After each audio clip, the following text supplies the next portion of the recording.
I work in the Department of Educational Research, and my field is concerned with learning and how technologies support learning. So research is really very important if people want to know why technology is working and how it's working and what the best way of supporting children is with technologies. But it's not just the technology that makes the difference, it's what the teacher is doing with it and how the learner is using it that actually makes the big difference. And obviously Assignment 2 has been launched with you. There's been a lot of talk about how technologies motivate young people. And I did a study for the government department in 2004 that looked specifically at that, and we found that there was evidence that technologies were motivating young people to learn, not just motivating them in terms of they're enjoying the technology, but they're enjoying the learning.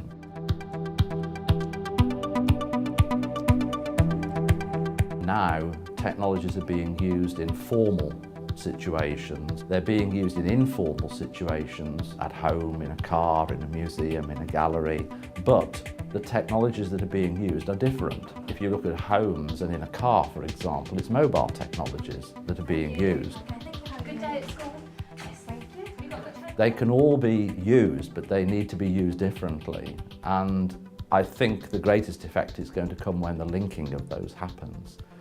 And there is some evidence on that. There are some relatively recent studies that show that where teachers link home use for homework, for example, with classroom use, so you've got a link between informal and formal, then that makes a difference in terms of outcomes. That's really good. Didn't you say you did something on the periodic table today? I did a study for Microsoft in 2000, and I did the national evaluation for them. And one of the real concerns was what would happen to laptops if they were going into homes, if they were travelling between home and school. Would there be a risk there? Would there be issues there? Would they be stolen? Would they be sold? And actually, none of that happened. This is just really not an issue. BeLF does provide devices that enable that one-to-one, and that one-to-one is very important, because you get an increase in ownership. It's not like someone going into a classroom and using a desktop machine. There's very little ownership there. So whatever happens to the learning, whatever happens to the interaction, tends to be more distant than it is if it's on your own device. So you get ownership by having one-to-one. And the real benefit comes when you can have that one-to-one ownership gain, and the teacher is then supporting the learning that's happening using that device within the classroom and within the home, for example, or within a project, so that it can all be linked together. Any resource that a child has in terms of learning, they will try to engage with that resource. So if the teacher is the only resource in the room, then they will engage with that teacher. If you've got another resource in the room, then they're likely to engage between those resources. Now, one of the points about technologies, of course, is it engages emotionally as well, because much of the material, or some of the material, will allow children to empathise with that or to engage with it emotionally in particular ways. So a digital device offers a very wide range of different ways of engagement, which a teacher actually can't do. Teachers are really, really important, and I'm not here saying that the device will replace the teacher in any way, because I don't think that happens. Certainly children engage with them because they have these different ways of engaging. What that means is the more engagement the child has, the more likely that they are to gain from that activity by engaging through that activity. But then the teacher's role is really important, because then it's the teacher that can help to cement that activity and can help to identify why it's important, what the outcome is, and how it can be used by the child beyond the resource itself.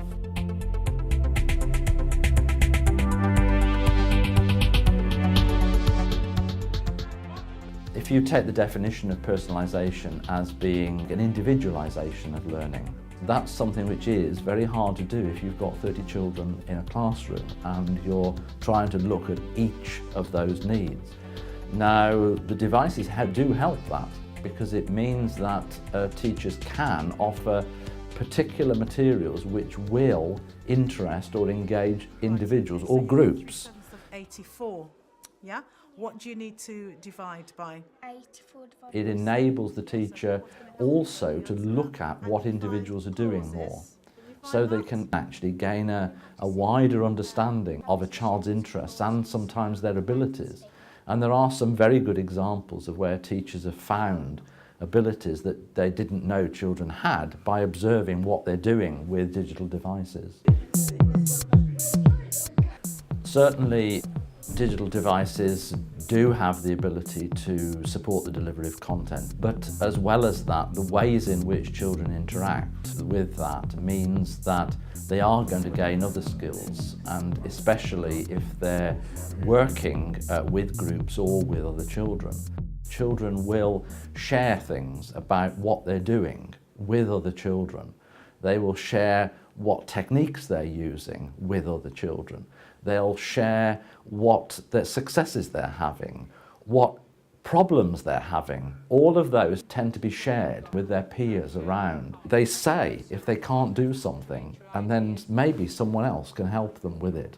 And that's really important, because of course that means that people are communicating about their successes, about the issues that they're having, but they're also gaining very fast access to answers. They're getting ideas that they can put into practice very, very quickly, and that makes a big difference to learning. It's been known for quite a long time that technology is neutral. So it doesn't tend to say what an adult would say, what a teacher would say, but it means that children probably have time to look at things more, and they have time to reflect on things, and they will go back to it. That, of course, is very much linked to assessment for learning, which really depends upon that reflective practice.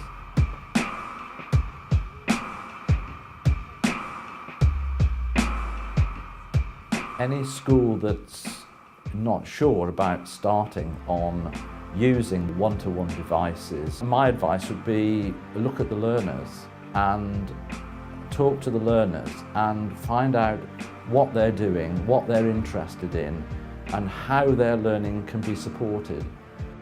And my experience with talking to learners in those sorts of situations is that actually they want learning to happen at times which is beyond a classroom, and it's beyond what a teacher can give, and devices do enable that. They offer the facility to access learning at times when teachers are not around. They enable access to information and to details, sometimes wherever a child is. If they've got particular mobile devices that have internet access, they can get very, very rapid information. And it's those sorts of things often that children need.